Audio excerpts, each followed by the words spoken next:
Cawapres nomor urut 1 Muhaimin Iskandar angkat bicara soal keputusan DKPP yang menjatuhkan sanksi peringatan keras atau teguran keras terakhir kepada ketua dan anggota KPU dalam pendaftaran Gibran sebagai cawapres. Muhaimin menekankan pentingnya etika dan meminta keputusan DKPP ditindaklanjuti.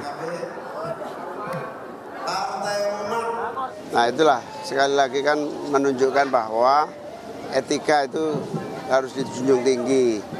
Dan karena itu menjadi cacat kalau tidak berdasarkan etika. Nah keputusan DKPP ini harus ditindaklanjuti apakah kemudian pemilu ini bisa diteruskan atau tidak.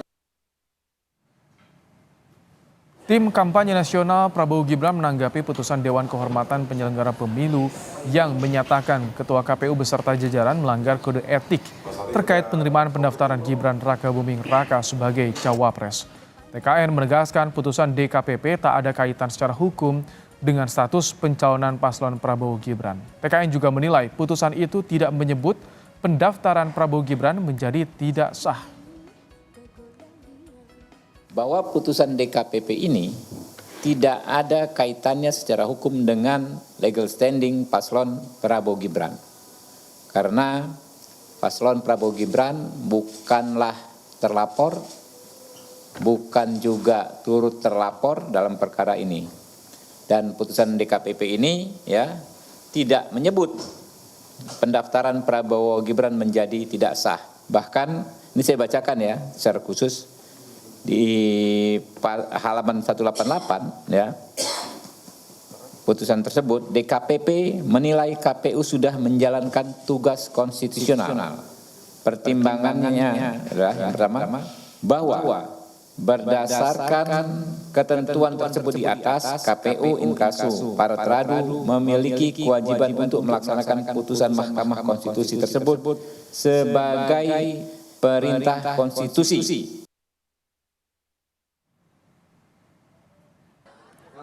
Calon Presiden nomor urut 3 Ganjar Pranowo menyebut putusan DKPP bahwa KPU langgar etik terkait pendaftaran cawapres Gibran sebagai pelajaran bagi demokrasi.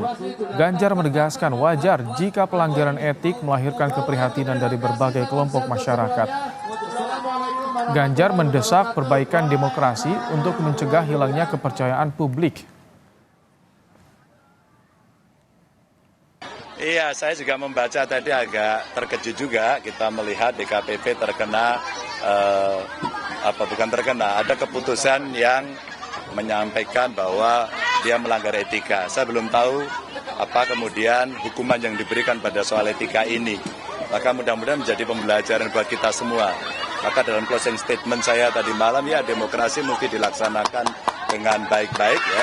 Tidak boleh ada yang mengangkangi demokrasi, prosesnya berjalan dengan baik, dan lihatlah kalau MK-nya juga kena problem etika, terus kemudian KPU-nya kena etika, apa yang kemudian bisa kita banggakan pada rakyat dari proses pemilu ini? Maka ini alert untuk demokrasi kita, hati-hati ya, peluit sudah ditiupkan oleh rakyat. Kalau kita tidak bisa memperbaiki hari ini, maka selebihnya kepercayaan itu akan hilang.